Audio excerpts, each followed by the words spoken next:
taking is important, but not at the expense of giving, and not at the expense of serving, right? We're out of balance.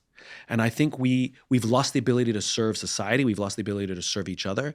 The prime minister calls for national service, and literally the whole country erupts and says, "Are you trying not to get reelected?" What did you think of that?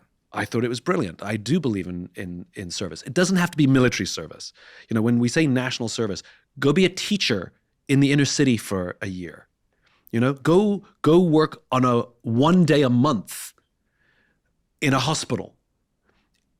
Go work for 1 weekend, 1 day per month in hospice and palliative care, right? Serve other human beings who are underserved or forgotten. Serve your nation in some way, shape, or form. Let the government give you a list of 20 or 30 options of things you can do, and say that if you do these things, it makes you eligible for, scholarships, it makes you eligible for whatever, I'm a great believer in it. Just like you can get, at least in the United States, very, very generous packages for education if you serve in the military. Give very generous packages for education if you do any of these other things. Teaching, we have problems, we're losing teachers. Okay, well, we can fill those gaps. Why do you think that would help our society at large over the coming years? Because I think the skills that people learn when they serve, they learn hard work, but they learn to be a part of something larger than themselves. And you talk to anybody who goes off and does volunteer work or takes a gap year where they go and do service, or anyone who's gone to combat, right?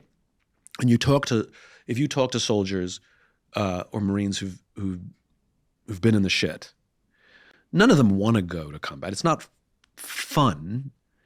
There's very, very, very few combat-related suicides. In other words, suicides don't happen in a combat situation. They happen when they come back home, right? And they all weirdly have warm feelings about their time in combat. And it's not the shooting and the fear.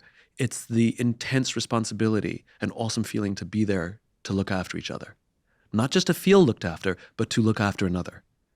I talked to Navy SEALs and I talked to SEAL Team 6.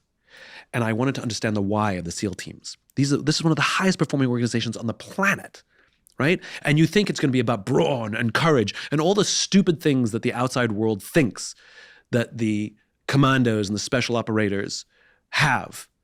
It's actually not that at all, which is they care for each other more than others think possible. It's their love of each other that makes them special operators.